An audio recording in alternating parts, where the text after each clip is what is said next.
some that were much more secular and leftist, like the Popular Front for the Liberation of Palestine, Democratic Front for the Liberation of Palestine, and they all joined together in the PLO, and that was what my first book was about, which I wrote here when I had a fellowship from a local university whose name begins with an H. I actually hated it at Harvard, so I got the money transferred down to Georgetown, which I found to be a much more convivial and collegial place to work on my project under Mike Hudson and other wonderful scholars who were there at Georgetown. So when my book came out in 1984, I was subjected to enormous amounts of hostility and people labeling me an anti-Semite or a terrorism apologizer. But they weren't taking issue with the content of the scholarship that was in the book. They just hated the idea that anybody would think that the PLO would be, considered just a political actor, like other political actors, and that it's important to understand such political forces. So all this is to say, this is not my first rodeo. But obviously, we need to understand these movements, and to understand them is not to sympathize or become, supporters or boosters for them. It's just a question of understanding how they work, what makes them arise. And in the case of all resistant movements that resist, whether it's foreign military occupation or colonial dominance, it's very easy actually to understand some of the core motivations of what motivates their actions, and to understand that under international law, resistance to foreign military occupation and colonial domination is by all means necessary, is guaranteed under international law, provided that one's actions are in line with international humanitarian law, that is not targeting civilians and other constraints under international humanitarian law. So if you're going to do successful diplomacy, then you need to understand all the actors in the diplomatic game. So I think of this book, Understanding Hamas and Why That Matters, as a radical plea for effective diplomacy.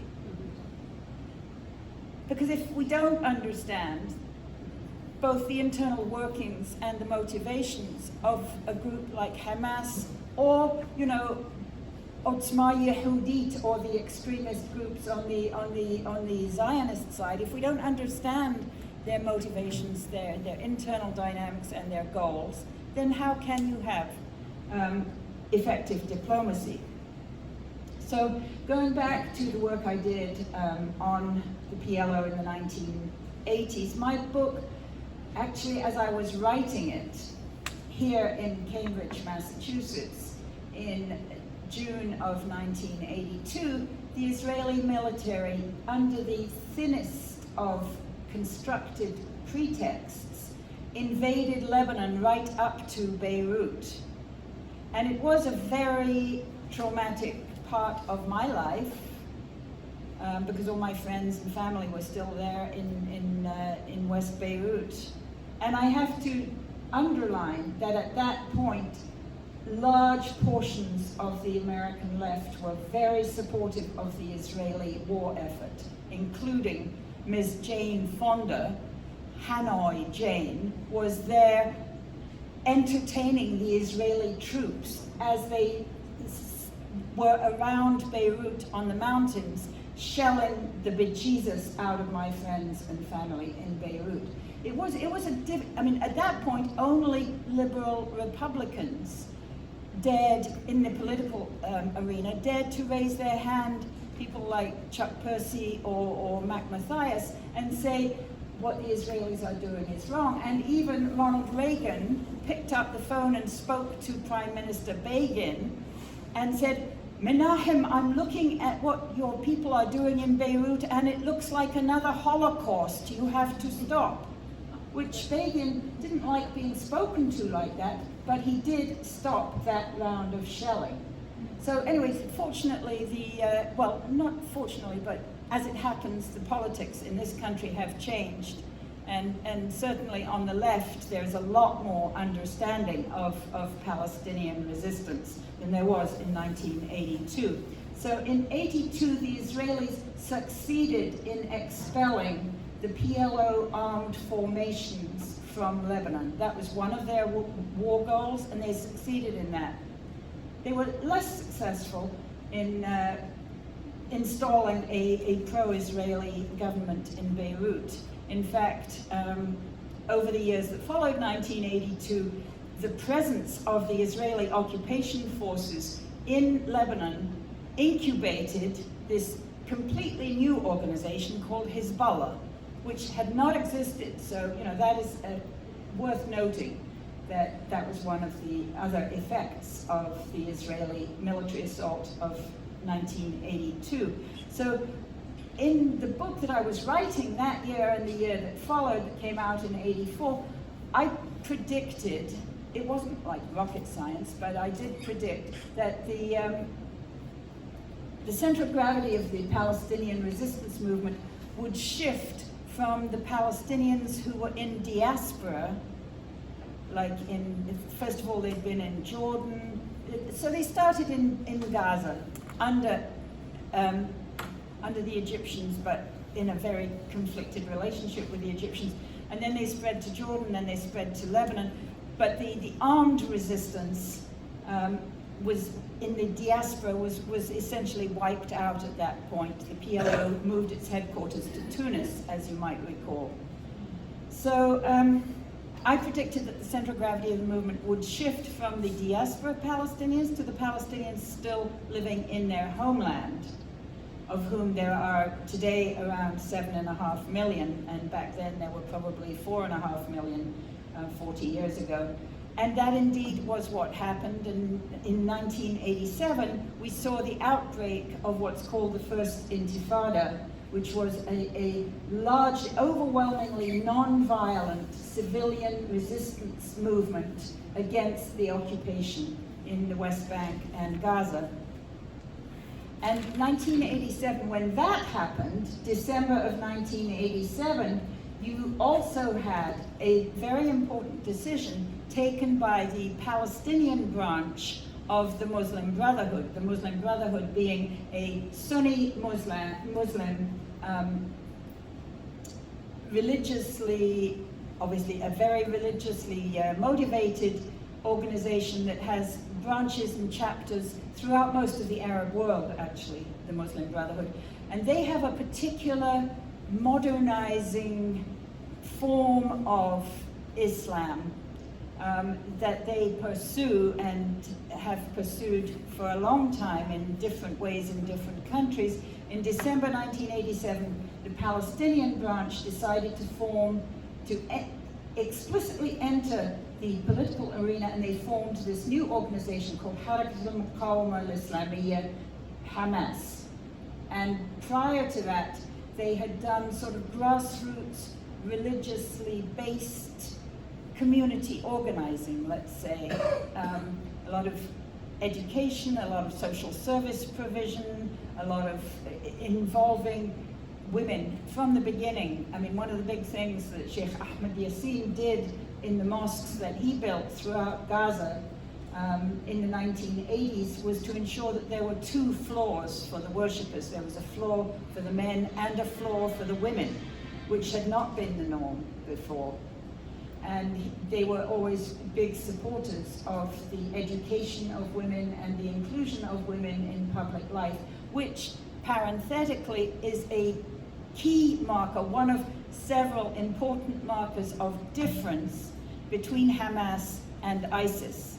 Because very frequently people try to say, oh, Hamas is just like ISIS. They are not in many, many ways, and their you know, policies and attitudes toward the inclusion of women in public life is one of them. They are very different from ISIS. And I would just underline another one, which is their attitude toward people who are not Sunni Muslims, which in the case of ISIS is actually openly genocidal against Syrian Christians, against Iraqi Christians, against Shiites, against anybody who is not a Sunni Muslim. Whereas the Hamas organization from the beginning has always been very respectful and inclusive of Palestinian Christians. And you know, I discussed this quite a lot with my friend and fellow board member Rami Khouri. I mean, I don't know how many of you here know that the word Khouri actually means priest. And Rami is from an Orthodox Christian family from that beautiful, beautiful benighted city where Jesus Christ was born, in Nazareth. His family comes from Nazareth. Rami, you know, we engaged together in this whole project from which the book was born. And he has been quite out front in saying that in his view of the many political organizations that seek to represent the Palestinian consensus at the political level, Hamas is the one that represents it the best. And you know, I have sat with Hamas leaders and activists at many levels up and down their organization, and have never felt any degree of like hostility because I'm a Quaker, as it happens, you know, but the leaders, the only thing I have experienced, and I'll tell you this, is once when I was in Gaza and I was interviewing some Hamas women, one of them kept trying to convert me to Islam, and I finally said, no, I have a religion, thank you, and I'm a Christian, and that was it. But I mean, I've been subjected to attempts to convert me to Islam frequently throughout my work in Arab countries, and that's it. I mean, they don't. If that was ISIS, they would have taken me aside and slit my throat. Yeah. So anyway, I left the PLO leaders in Tunis, as I recall, in my little narrative here. From Tunis, they got essentially used by the Clinton administration and the Norwegians and the Israeli government, and tricked and duped into concluding the Oslo Agreement. We could discuss the Oslo Agreement and whether it was really a question of sort of co-optation of the PLO leaders and what happened. But I have a lot of Palestinian friends who say these days, like, or used to say years and years ago, well, I don't know about Oslo very much. All I know is that it starts with a 0 and it ends with a 0. So the promise of Oslo was that 5 years after the return of the PLO leadership to the occupied homeland, 5 years after, there would be a final peace agreement. And so the PLO leaders returned in spring of 1994 to the homeland and established their, what they call a Palestinian Interim Self-Governing Authority there. And then May 1999, the deadline came and passed, and there was no final peace agreement. And there has not been a final peace agreement ever since. So we've had this prolonged interim status during which the Zionist Israelis have continued to extend every aspect of their settlement project in the West Bank. Although in Gaza in 2005, Ariel Sharon agreed to pull out his soldiers and settlers from the heart of Gaza, but he retained control over all of Gaza's borders. He retained control over the population registry of Gaza, and he retained complete control over the economy of Gaza, which you can think of Gaza as a captive society and a captive economy since that happened. And under international law, Gaza is still considered to be occupied territory, which means that of the many Israeli aggressions and assaults that they've carried out since 2005, none of these classify in international law as an international conflict. It's just the occupation force reasserting its control over this or that portion of the anyway occupied territory. So Yasser Arafat died in 2004 in Ramallah, and the whole kind of Palestinian interim self-governing authority project was really on the ropes. They had the PA, as it's called, had lost all credibility, and so they tried to revive it. It's basically a U.S.-Israeli project. They tried to revive it by having elections in 2005 for someone to replace Yasser Arafat as the president of this interim self-governing authority, and that we saw Abu Mazen Mahmoud Abbas elected as president. And then in 2006, they decided that they needed to have a new parliamentary election because there had been a parliament that was elected in 1996 that really didn't do very much, but the US and Israelis really wanted to revive the whole endlessly interim self-governing authority project. So they decided to hold parliamentary elections in 2006 for the PA parliament. And as part of that, Hamas was already a massive presence in Palestinian politics at that point. So they had to negotiate with Hamas, and Hamas entered into those negotiations in very good faith, and they agreed the ground rules and modalities for that parliamentary election, which was held in January of 2006, which for everybody in Palestinian political life gave them an opportunity to hold meetings, to have public gatherings, to have a large degree of freedom of expression and exchange of ideas. And the elections, both the preparation for the elections and the modalities for the elections themselves, received the stamp of approval from the Carter Center and from the EU monitoring body. And when people went to vote in January 2006, Hamas won the elections. So this was not Condoleezza Rice's plan. She thought that the elections would prove the wonderful support and popularity of the PLO and Yasser Arafat. No, he was dead. Well, his spirit or whatever in Fatah, and that did not happen. So they immediately huddled, I guess, the Israelis and Abu Mazen and the Americans, and made a plan to overthrow the elected Hamas leadership. So after Hamas won the elections, I actually went to Gaza and did a lot of interviewing, including Ismail Haniyeh of blessed memory, and others, leaders, newly elected parliamentarians, grassroots organizers, and so on. Their position after winning the elections was that they did not want to take over the government.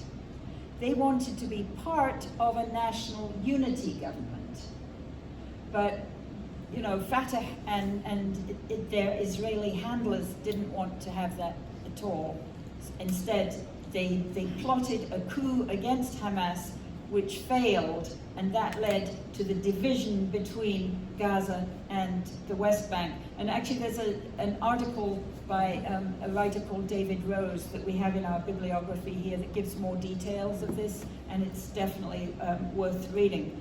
So that was how from 2007 onwards, we had this very tight Israeli siege on Gaza, fully supported by our government, with the idea, you know, US sanctions, the idea is always that you squeeze the people hard enough and finally they will rise up against their existing government. Somebody wants to come in here. I think, oh, okay. So anyway, that's the idea of US sanctions, and they never work. They don't work in Cuba. How many years, how many decades is it in Cuba? You know, they haven't worked in Iran. What they do succeed in doing is inflicting a lot of pain on the populations concerned. But anyway, so it hasn't worked in the case of Hamas. And I want to just note here that it's important to understand that Hamas has many different wings. I mean, we hear a lot, obviously, in the media here about their armed actions, which they have both in the West Bank and in Gaza, but they also have